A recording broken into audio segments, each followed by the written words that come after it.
Hello, my name is Christine Stoddard, and I'm here to share my presentation on how to successfully self-produce your projects. That is, of course, the key word, successfully. You want to be able to repeat this, you want to be able to be proud of your projects, and you want to attract positive attention for your work. Of course, of course, of course. I'm here from Quail Press and Productions, which is a woman-owned creative studio in Brooklyn. Brooklyn, Brooklyn, Brooklyn.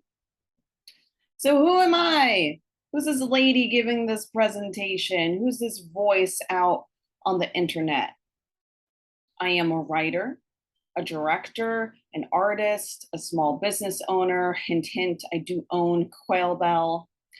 Some of my honors include Ms. Magazine's Ms. Muse. And yes, Ms. Magazine is Gloria Steinem's baby from old feminism, shall we say. And I was featured specifically for my poetry work. That is what Ms. Muse focuses on. But I had some of my visual artwork, including video and film work, mentioned as well. I was an Enclave Arts Alliance Fellow at the Queen's Botanical Garden. The Queen's Botanical Garden is an awesome reclaimed space in Flushing. It used to be a garbage dump, and now it's been converted into a botanical garden.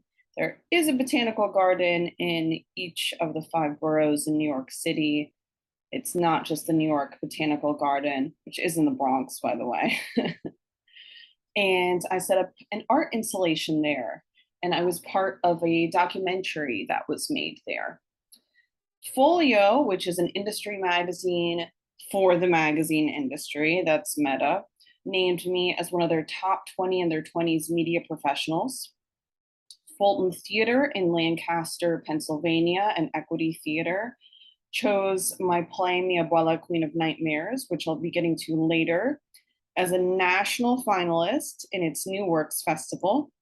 This festival focuses on plays that have some tie to diversity and inclusion.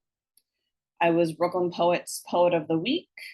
They had me submit some of my poems, which they published as something to be read on the website, but I also did recordings of my poetry.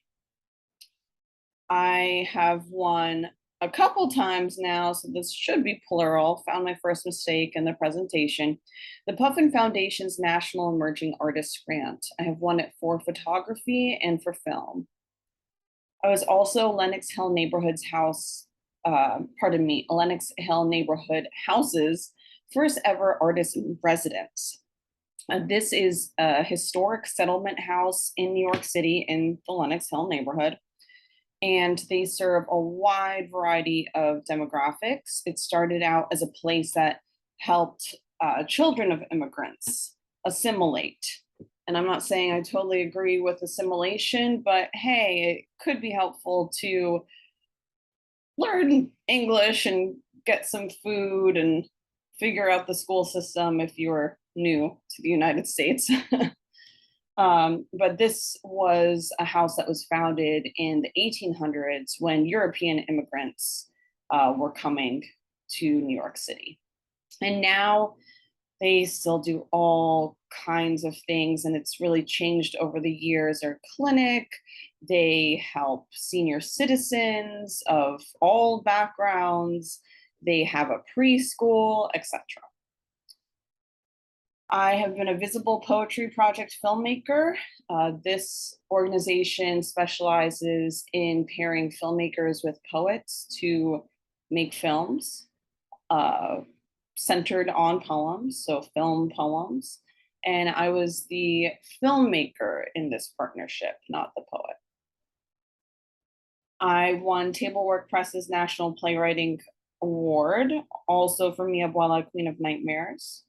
I won the Four Chambers Press Fiction Prize for my book, Desert Fox by the Sea. I was an Art Bridge Brownsville Matters artist, and this was in a competition judged by curators at the Brooklyn Museum and another large Brooklyn arts organization. I designed a truck for Peapod, the grocery delivery company, when they brought new trucks to Brooklyn. They had a national, you know what, it was probably citywide now that I'm thinking about it, but they had a competition and I was one of the winners. And I was also a Smithsonian Latino Center Young Ambassador.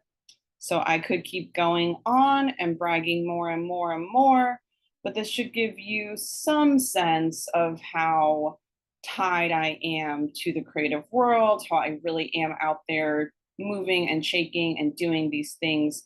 I'm a member of the Artists Guild, the Authors Guild, the Dramatists Guild of America, and the Actors Equity Association. These are three professional organizations. The first one is for book authors. The second is for playwrights. And the third is for stage actors. And I earned my MFA, my Master's of Fine Arts, in interdisciplinary art practice. And I also hold undergraduate degrees in film, creative writing, and product innovation. So there, you know something about me. Of course, you probably looked up my bio before signing up for this presentation. So I've self-produced a lot, and I'm not saying that I have done these things in total isolation. I certainly have not. I have worked with incredible teams throughout the years. I have produced books, print ones, electronic ones, and an audio one, and I'm hoping to do even more of audiobooks. I have produced magazines. I founded Quail magazine, and we do all kinds of one-off special print projects and small series. I have self-produced plays, drama, and comedy, and I do it pretty regularly. I have self-produced films, lots of short films, and my first feature film was Sirena's Gallery, and this film is now distributed by Summerhill Entertainment, which means I made it and now it's a commercial product, even though it's an art house film. So it's funny to hear those words in the same sentence. I have self-produced studio art, so traditional stuff when you think of visual art, like paintings and sculptures.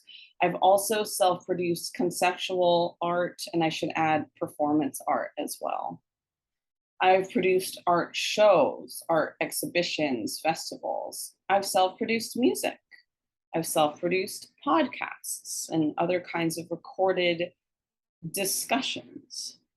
And I have self-produced many live events outside of theater, and that includes poetry readings and variety shows, book launches, etc. So yeah, have some experience self-producing. If you don't believe me, or if you just want to see samples of my work, go to worldofchristinestoddard.com and you will find plenty, I promise you. And you will also find links to social media, and you'll find even more. It's just going to be a whole nest egg kind of thing. Or not nest egg, what am I talking about? Those Russian dolls, like a doll within a doll within a doll. There's a lot. I really have prioritized self-producing. Now, this isn't to say I haven't worked with clients or I haven't done commissions. I definitely have. And especially when I was in college and first out of college, that's how I made a living. And that's what gave me the experience and the confidence to really go after self-producing, because I learned that for me, it's so important to have a vision for my work and to follow through on it. I am very much a big idea, big picture kind of person.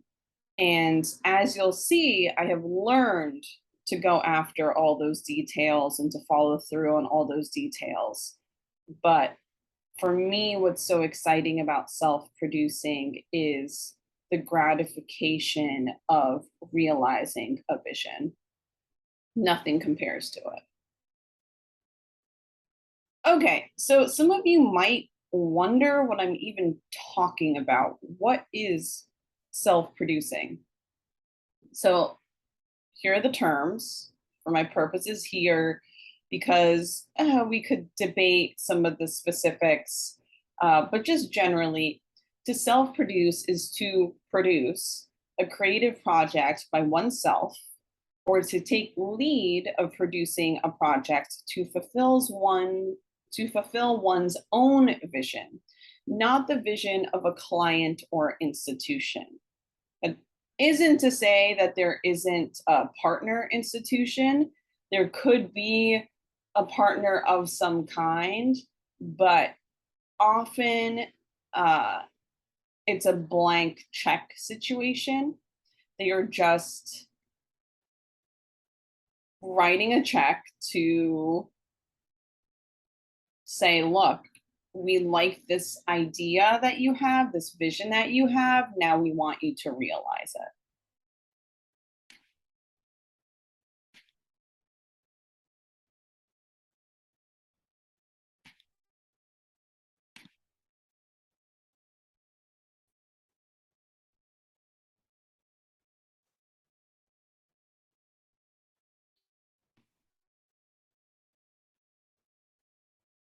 So, what is a self producer? A self producer is the person, the somebody who does this producing by themselves, or they take the lead of producing a project because maybe they are working with a team. In fact, probably they are working with a team.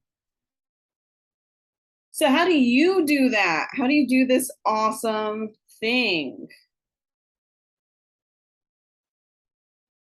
Well, a few warnings, which I always like to do, not to scare people off, but yeah, to scare people off because it's a lot of work.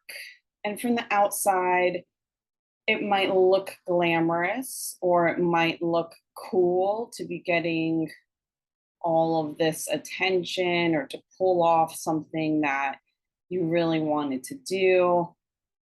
But it's really not all fun and games. You have to come up with a vision. I'll admit that is the fun part. You have to plan thoroughly, much less fun part.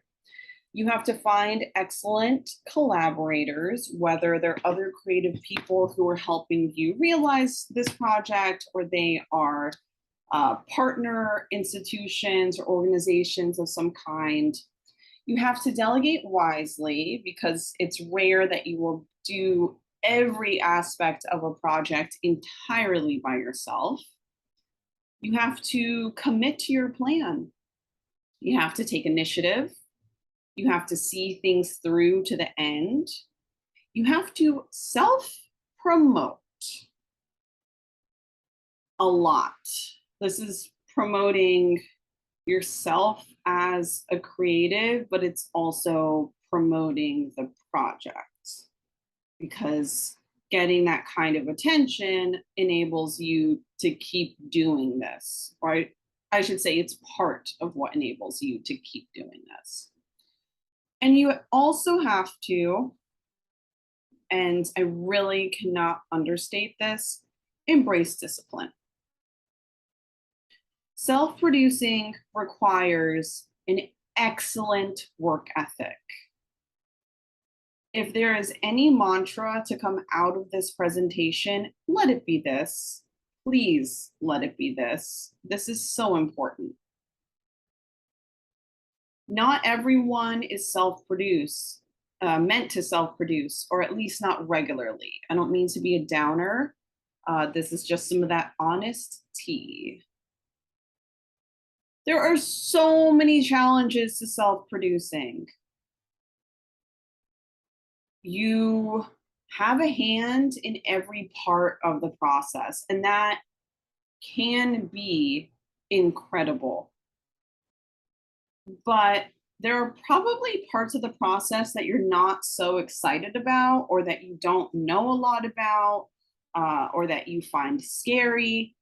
You still have to have a hand in every part of the process. You still have to have this general awareness, which brings me to the next point. You need to understand the basics required for every part of the process.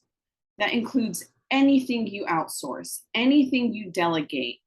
You can't smartly instruct someone in what to do and check in on their progress if you don't have a basic understanding of what it is that they're supposed to be doing it and what it takes to do it, how they do it, how long it should take. Another challenge is startup costs and cash flow. This is definitely one of the biggest issues for self-producers. Where are you going to find the money? Grants, Kickstarters, individual donations? Are you going to use your own money, which is a little bit scary depending on what it is? There's fundraising, because you might have a plan for how to get the money, but then you have to actually get it. And running a Kickstarter is no joke. Applying for grants is real work. Writing some kind of donation letter or sponsor letter that you send out is a task. Another challenge is finding those necessary and reliable partners, even if it's just a venue to hold an event for your project. You still have to be discerning. You have to do your research and figure out who is worth connecting with. You also have to find and connect with your audience. And for better or worse, this includes social media management in virtually all cases. You have to maintain energy. You have to maintain stamina. You have to keep going. And knowing when to pause and to deal with self-care could have been a bullet point all of its own. But self-producing is definitely possible. So ignore the haters. If you're really going to do this, you can do this, but you're gonna have to really do it. So let's see how. The first step, the most fun step, coming up with a wish list, dreaming up everything you want this project to be. This is what you start doing as a kid. This is how many creatives start. We just daydream, we doodle, we make little lists, we draw things out, we make vision boards. This is where we just get to use our imagination, and our imagination is our friend. You really just get to think about the potential of an idea, and you don't have to hold back. At this stage, you don't have to be worried about reality, really. We'll get there though. Because the next thing you have to do after you do all this daydreaming, however you do it, in your journal, in what starts out as a blank Google Doc, or on a bulletin board, or a slideshow, or a Pinterest board, then you have to define the project. So you have to take all of these fun ideas, this grandiose vision, and you have to take a critical look at it. You have to ask, okay, what is actually possible?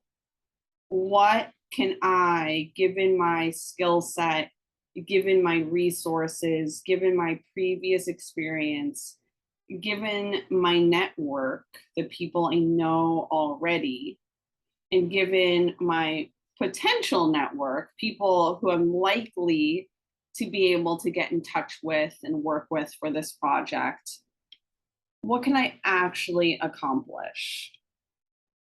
So this is kind of the stage where a dream could die. And I hate to phrase it like that, but in many cases, that is what happens. But that's an extreme case. I don't think that once you start reviewing a wish list, you should necessarily say, oh, I shouldn't bother doing this at all. This is way too much work. No, no, no, no, no, no. This is really a chance to sculpt that wish list. And you can ask for feedback. I definitely encourage you to do that.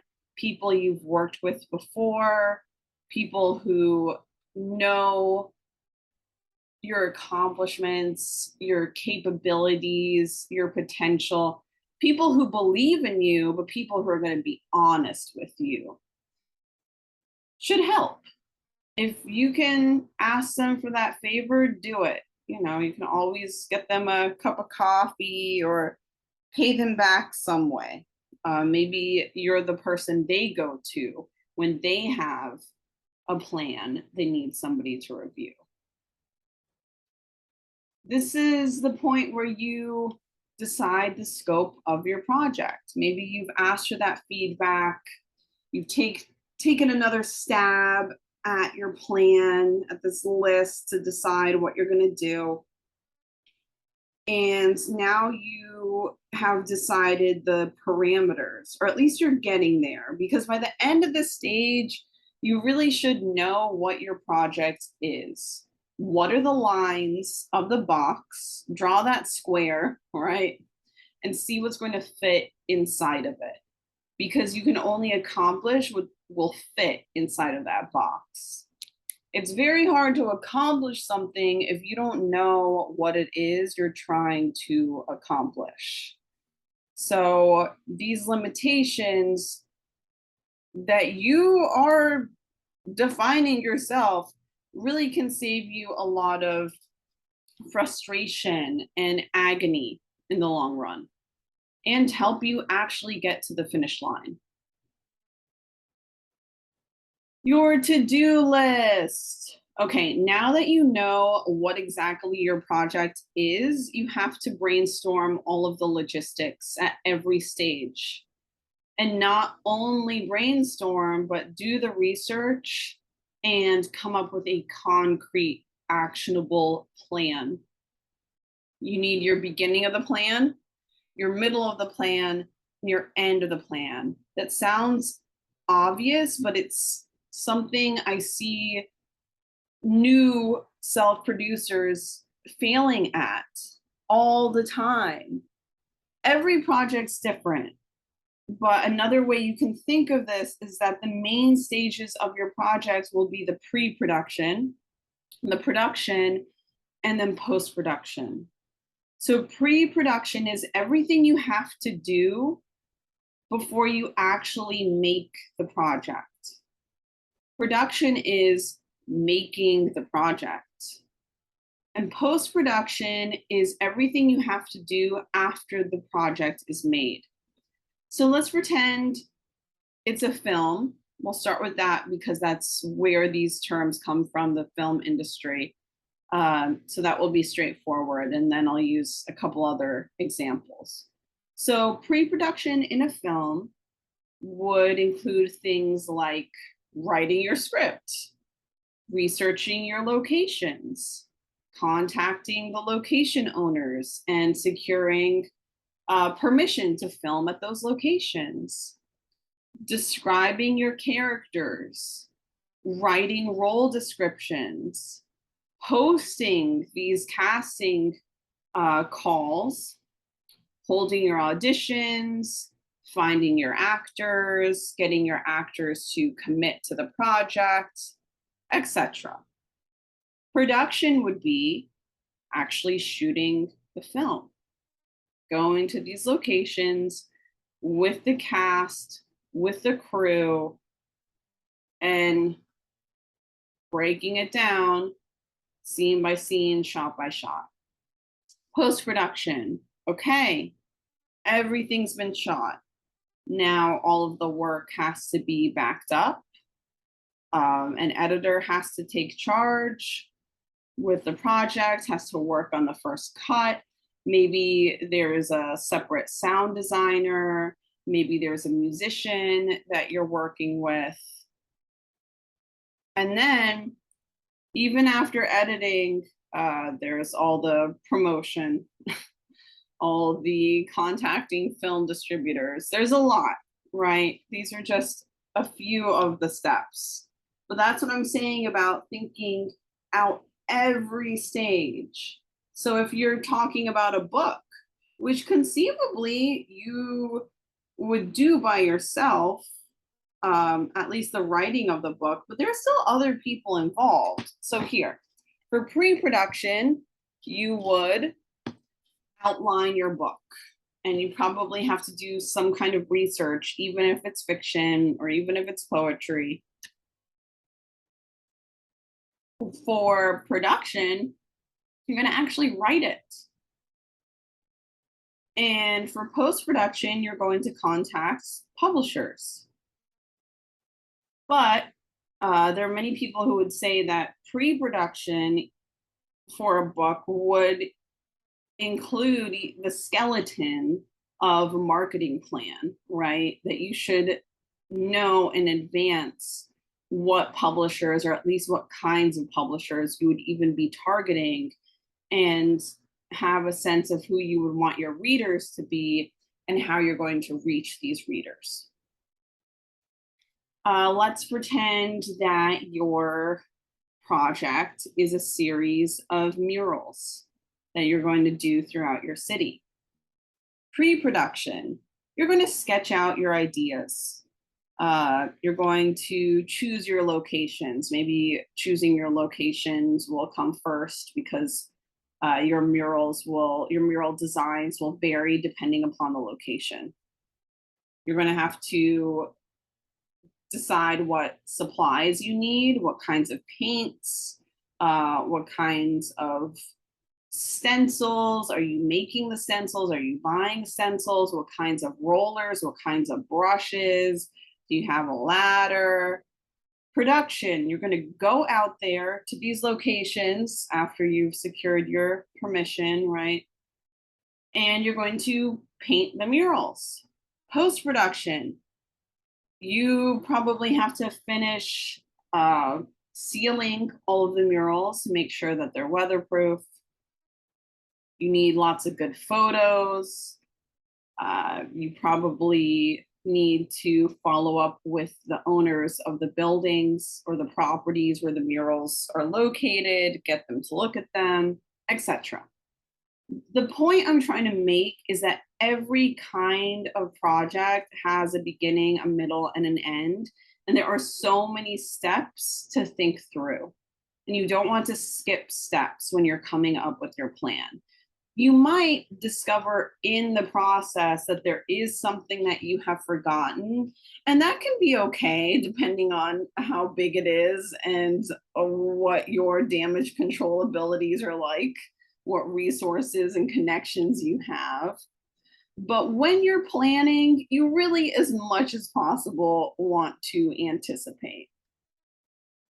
As you're coming up with this plan, which for me is often something that I will write in Google Docs or a Word document as a long list.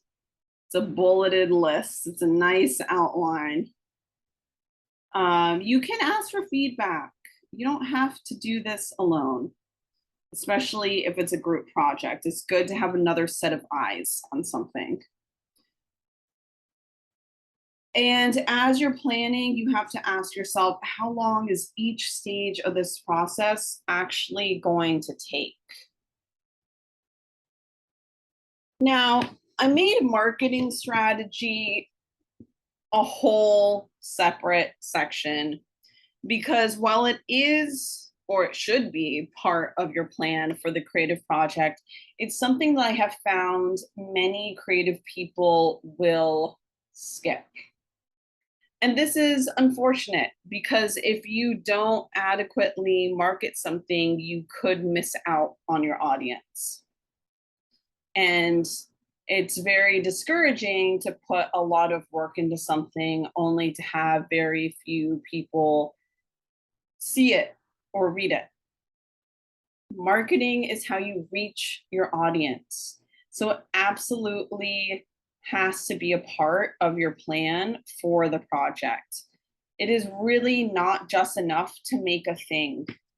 You can make this thing beautiful. It can be amazing. It can be a true work of art. But if you want people to actually see it, read it, view it, engage with it, whatever this creative project is, you have to reach them. It's just so easy for many first timers to forget or to underestimate what goes into it. Social media is virtually impossible to ignore. There are very few successful creative projects that I have seen these days that have zero social media presence.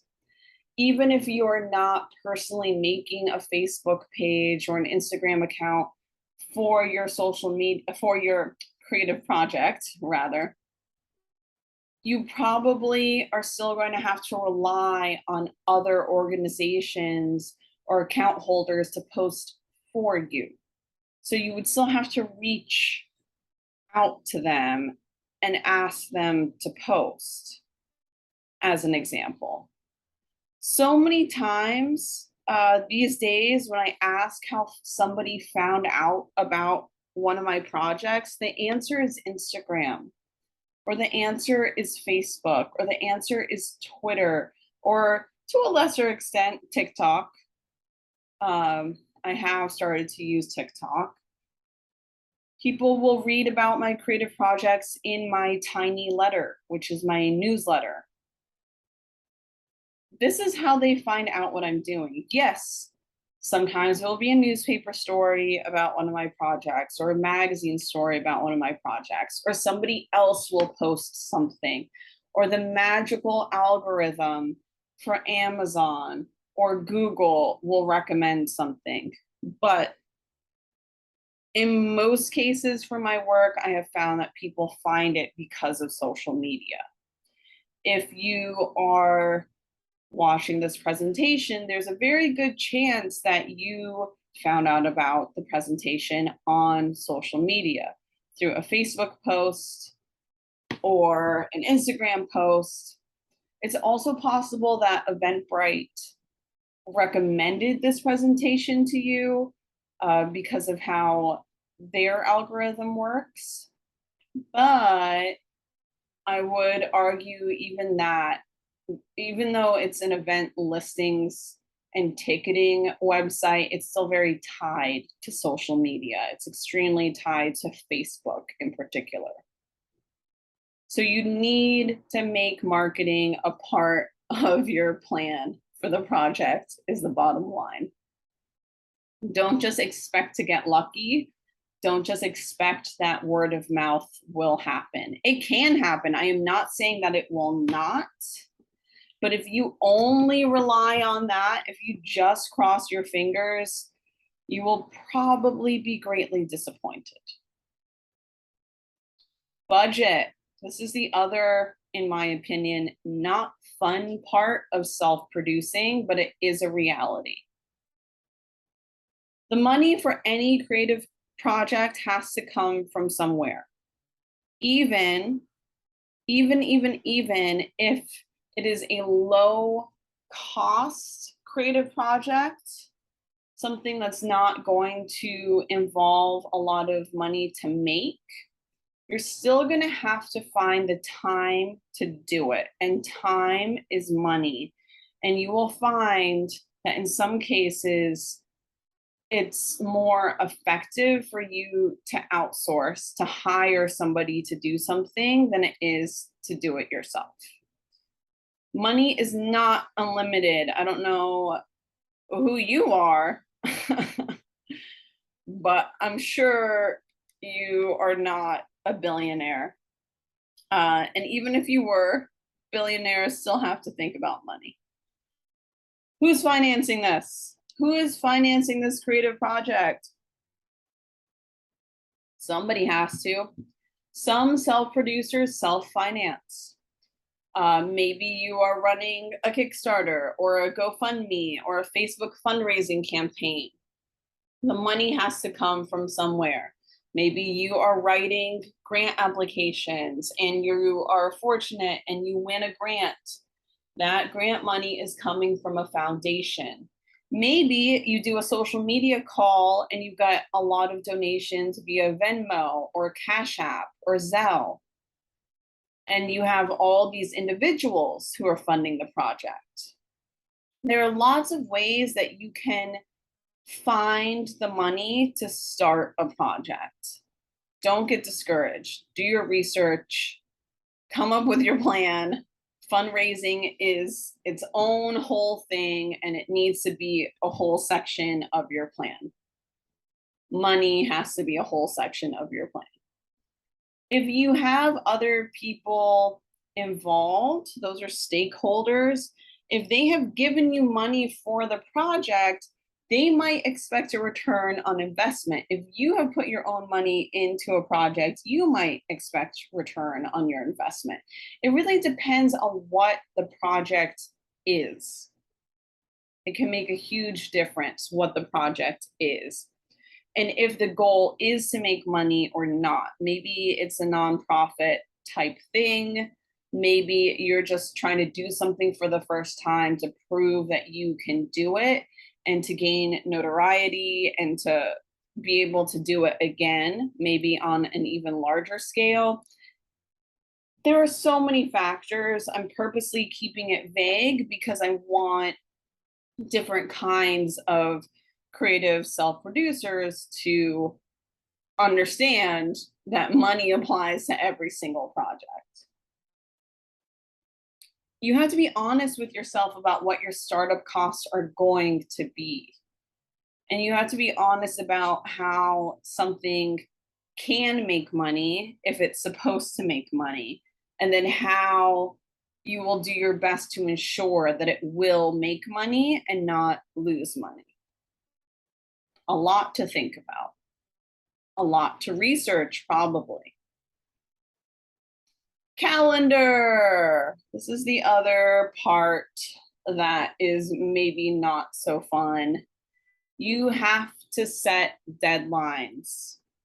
You have to take out a paper calendar, your digital calendar. It doesn't really matter what, but you need to have a place where you mark these deadlines and you hold yourself accountable to them.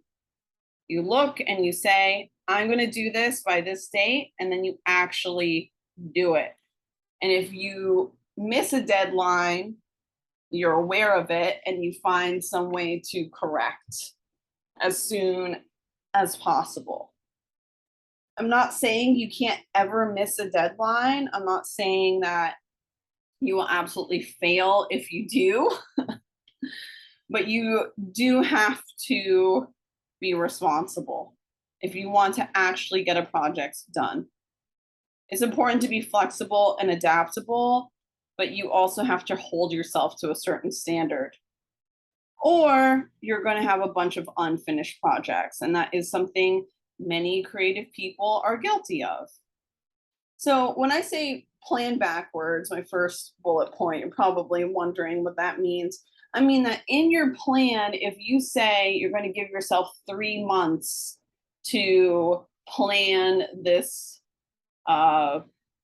poetry reading, then you need to ask yourself, what do I need to be doing the week before the reading? What should I be doing the month before the reading? What should I be doing now, 3 months before it's supposed to happen? There's a lot. And you need to look at that plan to see what's your pre-production, what's your production, and what's your post-production to figure out what these deadlines will be. And the more experience you have self-producing a certain kind of project, the easier it will be for you to come up with these deadlines. If you are doing something for the first time, self-producing a certain kind of project for the first time, there's going to be trial and error, but you can definitely minimize some of that by doing research. Look online and see what other people in that field who are doing those kinds of projects are doing and what kind of timelines they recommend. Marketing implementation. So I know I said, hey, marketing's important, but I just want to drive home how important it is. It's one thing to actually come up with a marketing strategy, and that alone is, like I said, not something enough creative people do. But you then have to make it happen. That's the actual outreach, because you can't market something overnight. You need to send emails, possibly make phone calls or send out texts. You have to mail out flyers or buy Facebook ads or collaborate with the local newspaper and hope that they write a story about you. Whatever you're going to do for the marketing strategy, you have to actually put it into place. And that requires communication and possibly working with different kinds of vendors too, or the post office. A printer can be your best friend when it comes to marketing. Celebrate. Okay, well, I skipped over the whole making the thing, because making the thing is the fun part. That's what we dream about as creative people. That's what we love to do. So let's say this drama, this terror of making the thing, because it can be exhausting depending on what it is and your experience level and how everything goes.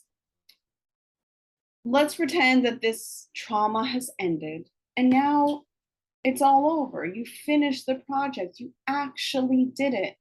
Well, now you have to celebrate. You really do. This is a part of the process, to go have fun. It is a huge accomplishment to finish something.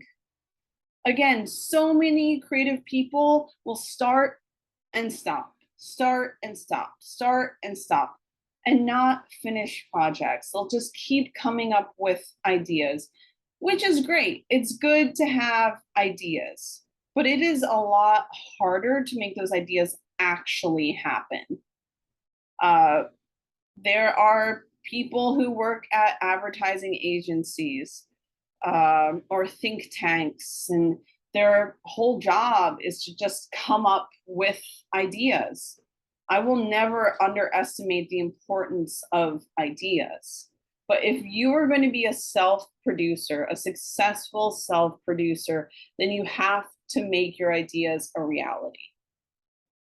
So once you've done that, take a break, have fun. Don't just be relieved that it's over. This is a victory.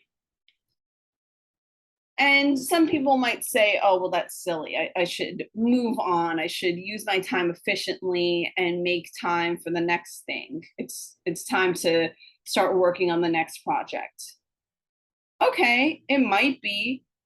But do make sure that you recuperate before moving on to the next stage. I'm not saying you have to be a total party animal, but I'm saying that you have to step back and you need to give yourself some distance from the project. And that will ensure that the next stage of what I'm about to talk about is meaningful and successful in its own right. So take your little vacation. Because when you get back from that vacation or that party or that dinner out, the next day, you have to deal with reflection. For the next week, whatever it is, how much distance you've given yourself from the project, you need to reflect. you need to ask yourself what went right with the projects and what went wrong. And you have to be totally honest with yourself and with your team. The reflection process can take any number of formats. You can do it on paper, you can have a bulletin board, you can have Post-it notes that you stick on the wall, you can do a slideshow. There's just so many ways to do it. And the duration is going to vary too. Maybe you take an hour to reflect and discuss it. Maybe you take a day, a week. There could be a lot to process. And depending on what the project is, you're going to need time to review photos, videos, audience feedback, see if there are comments that need to be read, emails that need to be read, if there are reviews that newspapers, magazines, or blogs have put out, if there are people you need to interview about what went right and what went wrong, if there's a panel discussion. Again, so many ways you can go about it. It is important during this process to learn not to dwell. So maybe there was something that you're just beating yourself up on about, that you're really mad it went a certain way, or you're really disappointed, you feel like a total failure. You have to move on. I'm not saying don't learn from the past. I just said the opposite. Learn from this experience, learn from this project, but do move on. You have to move forward if you're going to successfully and repeatedly self-produce your projects. Yeah, so that whole repeat part. Once you've done one project, you might want to do it again, and you might never want to do it again. But if you are going to be a successful self-producer, you are going to have to do these self-produced projects, whatever they may be, again and again and again. And that consistency is important. It's also challenging. Not every project will hit a home run. There will be disappointments and frustrations and challenges along the way. Maybe you won't connect with the audience that you wanted. Maybe you won't connect with as many people as you wanted. Maybe you won't make as much money as you wanted. Maybe you were expecting to get press in a certain outlet and it didn't happen, whatever. Failure is a part of the process too. But be gentle with yourself. There are lots of ways to be successful. There are lots of ways for projects to work. And there are lots of ways to move forward and to try something again. So don't be afraid to try again, because if you want to keep self-producing, you will find the means and you will develop the skill set. This is something that I have been doing since I was a teenager. This is something that I have just learned from because I've made a lot of mistakes. I've given myself the room to fail and to grow and to keep going. And I'm not saying that you have to start as a teenager in order to do this. I'm just saying, don't be surprised if it takes you a few years or several years to get where you want to be with your self-producing. I'm just going to quickly go over my play, Mi Abuela, Queen of Nightmares, which is a huge project that started in 2017 and is ongoing.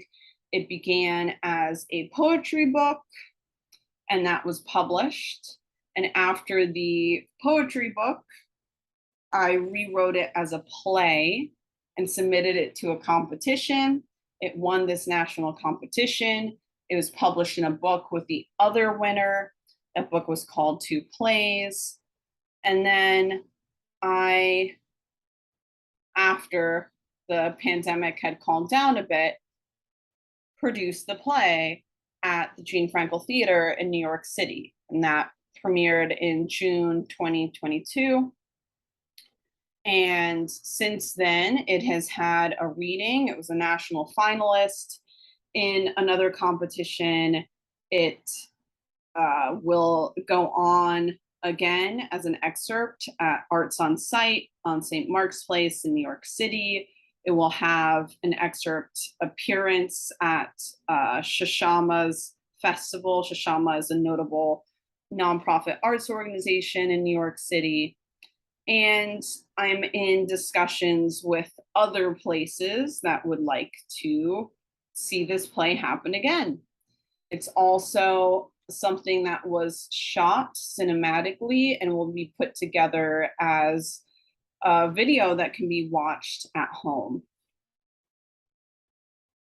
So here's just some of what I have done for this project, just a little bit.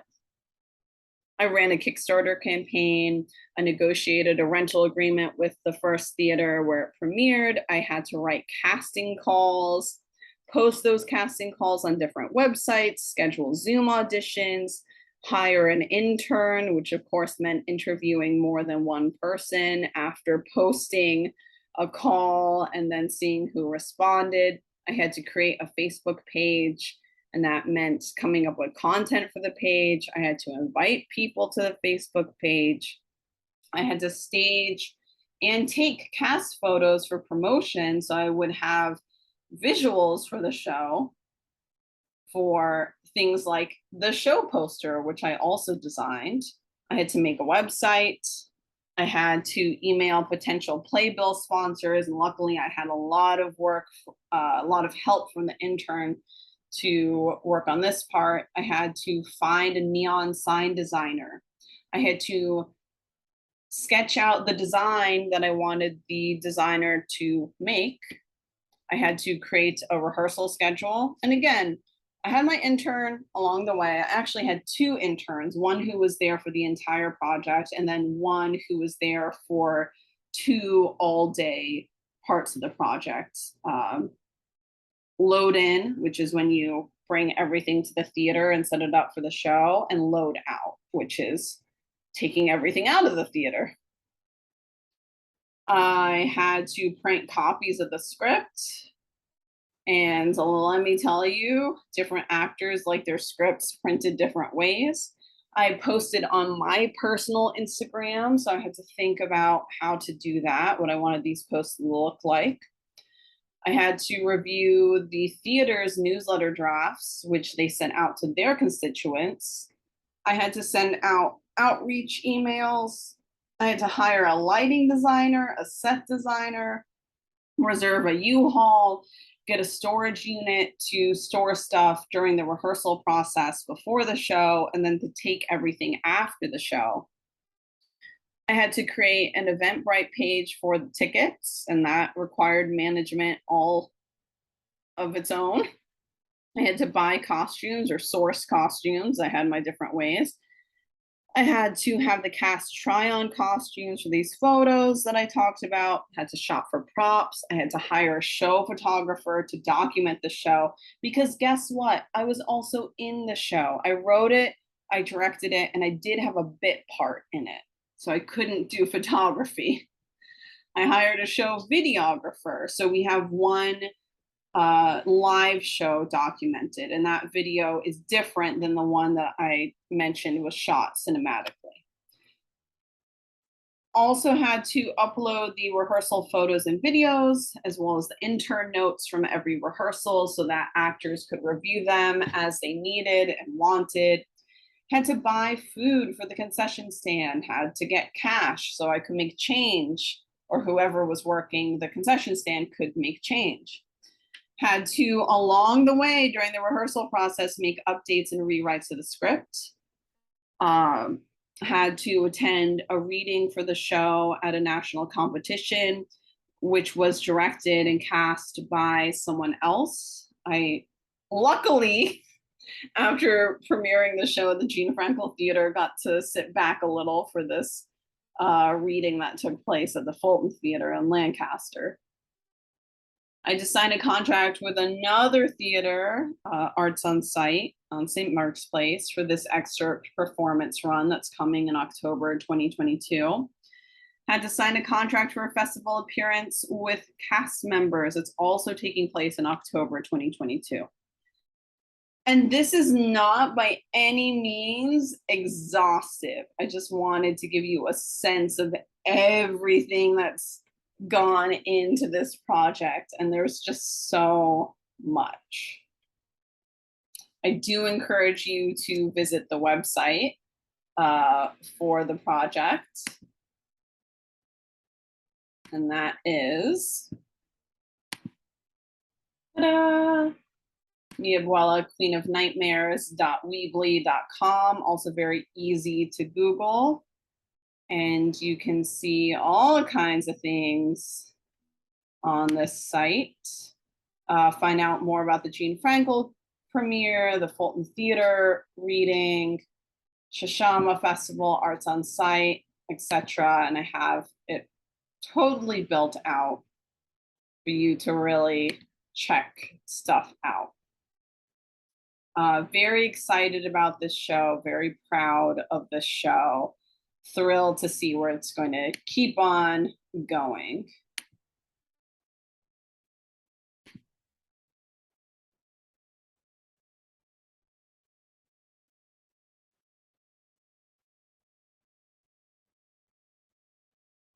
So that is all I have for you. I know it's a lot, but I do encourage you in your self-producing journey.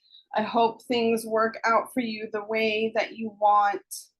And you are free to email me questions at info@quailbell.com. I do offer consultations for more complex things. And you should also visit the Quail Bell Press and Productions website at quailbell.com to see what other projects we are up to at this time. Thank you so much for watching this presentation. I hope you will catch others, which will be advertised on the Quail Bell Eventbrite.